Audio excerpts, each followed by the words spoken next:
thanks so much indeed for joining us. Welcome to the program. Thank you for welcoming up to the program. All right, so this is quite interesting. I mean, urban migration has been with us since before the 60s and something that we've seen over time. Why this project now, and what does it speak to?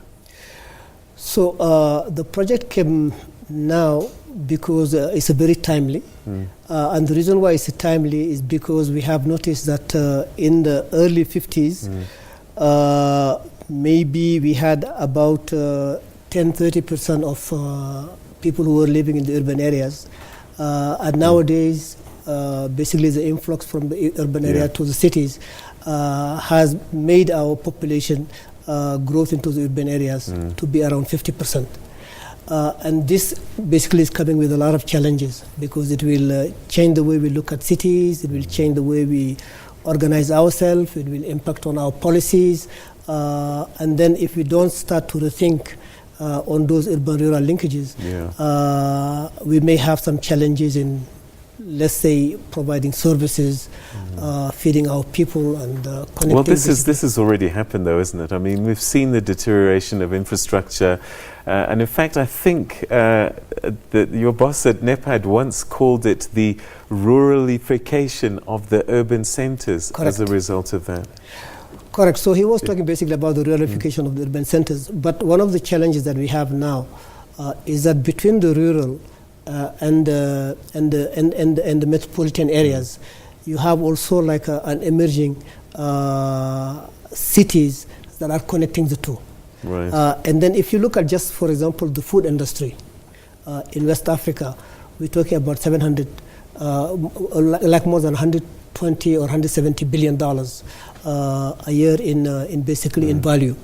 But if you look at where the production is coming from, 93% almost is coming from the rural areas. Right. So we're importing only 7%.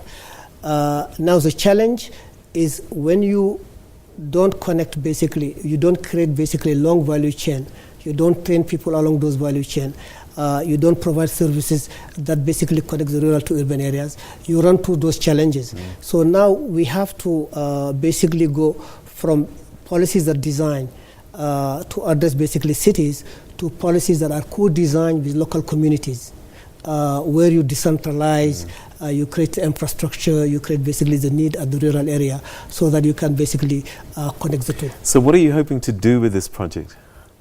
So what we're hoping to do now is to basically go through new repositioning of our intervention in terms of like supporting the continent.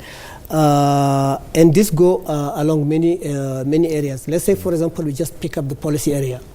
So if you look at agriculture and you want to address the issue of agriculture now, you have to go beyond agriculture. You have to look at basically the policy within the context of multi-sectoral issues, where you're looking at the trade issue, you're looking at the infrastructure, you're looking at the health, and you're looking at how all is connected. So instead of having like a monosectoral view of how we basically conduct business, now you have to put it within a multi-sectoral And these area. are Pan-African norms that you want to set up so that everyone on the continent starts to think in the same way about the urban city setup. Correct. So the challenge we have at the moment is like if you go from a country to different countries, the definition of the city are different. Right. The definition of agglomeration are different. The definition of basically metropolitan areas are different. So we have to be able to come to with a process where basically we can compare them. And then we have to connect the cities and then also push for regional integration so that whatever we do at the city level or when we connect urban to rural areas, we can upscale them from the regional point of view so that also we can give opportunity to people living in the area, the rural areas. And you know, sadly, a lot of these ideas have come over the years. And in the end, actually, it's the politicians that really need to enable them. Are they on board, and what will be different this time when you try and push through this agenda? I think what is different now, at least from our point of view at the continental level, is that the African Union has engaged a lot of reforms. And through those reforms, for example, the NEPAD, that used to be the NEPAD agency, has been transformed into the African Union Development Agency. And this comes like basically with an increased mandate in terms of supporting countries to mobilize resources, helping countries to develop new ideas, providing countries with advisory services, and then basically pushing for the implementation of the vision of the continent, which is Agenda 2063. So that agenda was adopted by the head of state, and basically is a document that all countries are using now to drive basically the transformation process.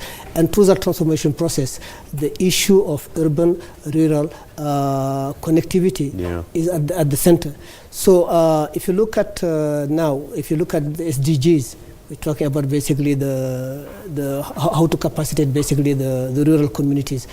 The African Union has put in place in 2014 a committee that basically is tasked only to push the agenda on how to link basically the rural and urban cities, and also look at what is happening at the rural level, because usually the rural communities are the ones that are left behind.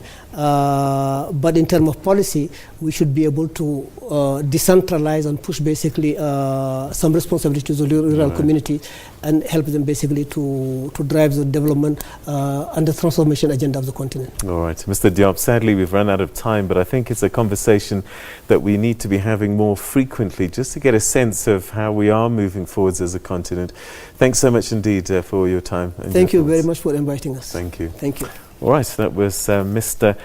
Dr. Hamady Diop from NEPAD sharing his thoughts with us about this interesting development by NEPAD, African Reality Cities project, of course, speaking to this urban, rural, peri-urban dilemma that we're facing on the continent. All right, we're going to take a break, and when we come back, we'll have your headlines as we start the last hour of SA Today, as we start telling your story. So